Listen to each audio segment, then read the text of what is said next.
Icon star Allu Arjun pan India movie 'Pushpa the rise' గత రికార్డులను షేక్ చేస్తూ సరికొత్త సంచలనం సృష్టించింది. దక్షిణాదిలోనే కాకుండా విడుదలైన అన్ని భాషల్లో సూపర్ హిట్ టాక్ సొంతం చేసుకుంది. ఈ మూవీలోని ప్రతి సీన్, సాంగ్స్ ఐకానిక్ గా మిగిలిపోయాయి.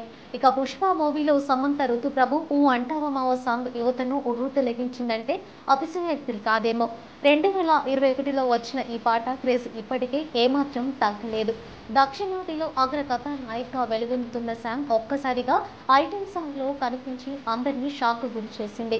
సమంత డాన్స్ స్టెప్స్ అభిమానులను ఎంతగానో ఆకట్టుకున్నాయి.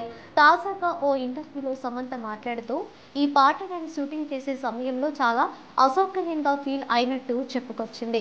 ఇది నాకు నిజంగా చాలా పెద్ద ఛాలెంజ్. సినిమాకి 'ఊ అంటావా' మొదటి షాట్లో నేను చాలా భయపడిపోయాను. పాట చిత్రీకరిస్తున్నప్పుడు నా కాళ్లు వణికిపోయాయి. చాలా కష్టంగా అనిపించిందంటూ తన అనుభవాలను శామ్ చెప్పుకొచ్చింది. ఫ్యూచర్లో మళ్లీ ఐటెం సాంగ్స్ డాన్స్ చేస్తామని ఇంటర్వ్యూయర్ అడగ్గా ఎప్పటికీ చేయనని సమంత ఖరాఖండిగా చెప్పేసింది.